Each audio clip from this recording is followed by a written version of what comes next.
अस्सलाम वालेकुम दोस्तों, मेरा यूट्यूब चैनल पे दे पाओ Ali Hasan hardware engineer. Video ਨੂੰ ਲਾਈਕ ਕੀਤਾ ਕਰੋ। ਅੱਜ ਤੁਹਾਨੂੰ ਕਿਤਾਬ ਵਾਲਾ ਫਰੇਮ ਵਿਖਾਉਂਦੇ ਪਏ ਹਾਂ।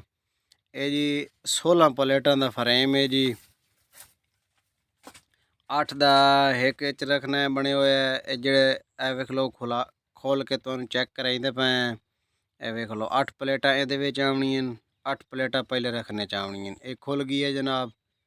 ਇਹ ਵੇਖ ਲਓ जी, बड़ा खूबसूरत निज़ाम बने हुए है।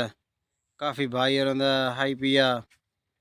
वेखो ए जी कब्जे ने दे जे मूविंग काम देंदे ने नू। काफ़ी भाई होंदे सवाल आन कि सानू तुसां किताब वाला फ्रेम दसो। ये अलहमदुलिल्लाह तैयार किया है किताब वाला फ्रेम 16 प्लेटां वाला। ਇਹਦਾ काम जारी है फिलहाल। कुछ तैयार हो गई है, कुछ रहा है। ये जनाब ए वेख लो, ये सरिया लाया हुआ है लंबी मजबूती वास्ते। ये चीज़ें पिन लगी हुई है। ये जी पट्टी दे सुराख काट के पिन्ना बना के वो लाई हुई हैं बिच, ताकि जड़ियाँ बहर वालियां एदियां लरां हैं पईयां वो मजबूती दे सन। ए वेख लो, ये क्लोज करेंदे पे हुण इन्हूं बिल्कुल बंद करेंदे पे। अगे इन्हूं खोलिया है, वही तुहानूं चेक कराया है। ए क्लोज ही हो गई है, ए बंद करेंदे पे जनाब। ये बेहतरीन खूबसूरत बने हुए है। ए सेंटर वाला जी, तुहानूं पिलर विखाइने हैं। ए तले चीज़ है हुण सेंटर वाला पिलर विखा रहे हैं तुहानूं। ए वेखो जी, ये सेंटर वाला पिलर बने हुए है। ये भी बड़ा मजबूत लोहा, बड़ा हैवी लावना पौंदा है। ਇਹਦੇ ਵਿੱਚ आम लोहा नहीं लगता क्योंकि प्लेटां त्रुटण का खतरा होंदा है। चैनल लगो है जी, ये साइड ते भी चैनल है। प्लेटां वाली जगह ते एंगल ते चैनल है पिया। ए उत्ते भी चैनल लगो है, तले भी चैनल लगो है। उस तो तले जेड़ा है वो गाडर है पिया। इस सेंटर च चैनल का डब्बा बने हुए है।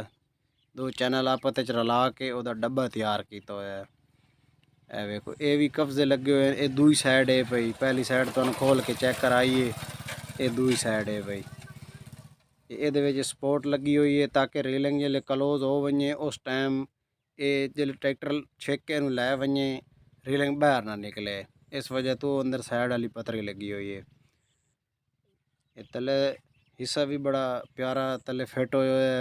प्लेटां ला के वैल्डिंग की ताकि आंदे वक्त हिस्सा सानू चेंज करना पवे, अगे पिछा टोरना पवे तो वो फिक्स ना हो। वेखो सेंटर प्लेट लगी हुई है। ए तले हिस्सा है, ये तले भी है कब्जे लगे हुए हैं। वेख लो, ये नुमा दस्ती बना के लाए कब्जे भी।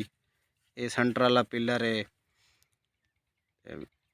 ये बेहतरीन सोहना काम है जी। ट्राली फ्रेम तैयार हो गई है पैनल वाले। ये डिज़ाइन मुख्तलिफ होंगे जी।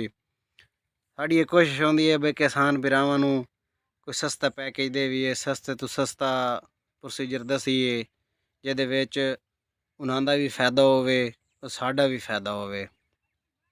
ये जी आ चीज़ वे दे सरिये लगो है मुकम्मल सपोर्ट वास्ते। लंबा इस वास्ते लाया कि जिहड़ी ये लर खुल खलोवे उन्हें मसला ना होवे। ये सपोर्ट लाइए। ये चीज़ जनाब ये तुहानूं विखाइंदे पे ये बैक है पिया इहदा। अगला फ्रंट आई, ये बैक साइड है भाई। ये बिल्कुल तलों मूव करके चैनल दी सेंटर डब्बी लगी हुई, बैक साइड गार्डर लगो है, तले गार्डर लगो है, प्लेट लगी हुई है, ते चैनल लगो है, विच पट्टी लगी हुई है। एंगल छोटी लाइन है जे उत्ते प्लेट आवनी है वो लाइए। ਇਹਦਾ मुकम्मल जनाब बड़ा सोहना काम हो रहा है।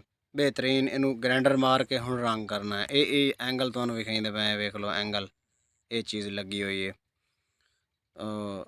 ये जनाब वीडियो अच्छी लगे तो लाइक किया करो। ये वेख लो भाई, एक हफ्ते फ्रेम तैयार होंदा है। तुसा वीडियो वे दो लाइक नहीं करेंदे, लाइक लाजमी किया करो। नेक्स्ट वीडियो से मिलेंगे, तब तक के लिए अल्लाह हाफिज़।